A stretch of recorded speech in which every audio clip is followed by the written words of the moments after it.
Jerry Schiffer had a vision that he'd bring historic aviation to Champaign County. He loved aviation and was a pilot himself. And his goal was to make sure the next generation had some ties to World War II and the historic aviation. And he wanted to give them a venue where they could actually hands-on work with and become skilled at doing some of the work and trades that are vanishing because of automation. So that was his vision.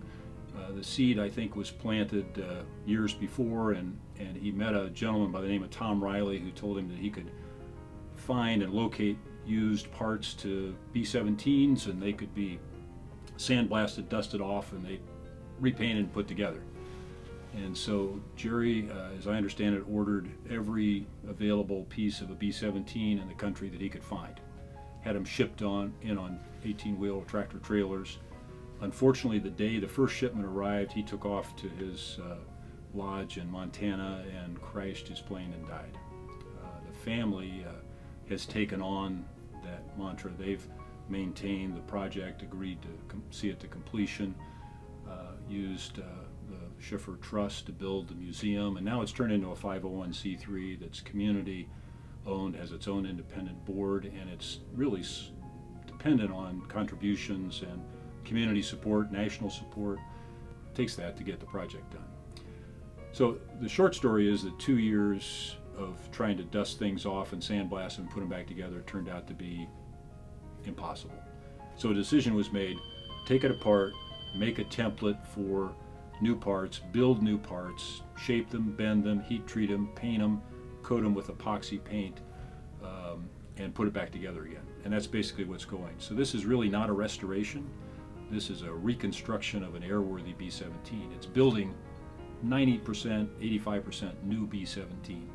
It's the only one in the country that's happening. It's an incredible process. It's done all through volunteer work.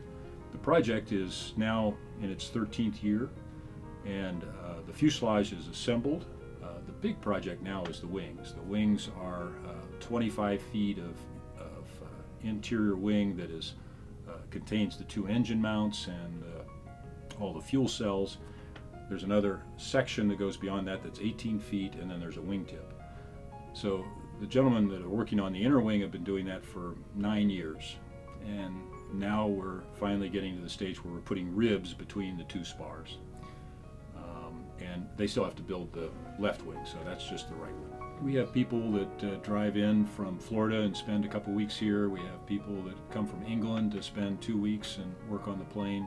There isn't any place else that you can go and be hands-on doing what we're doing, building a B-17.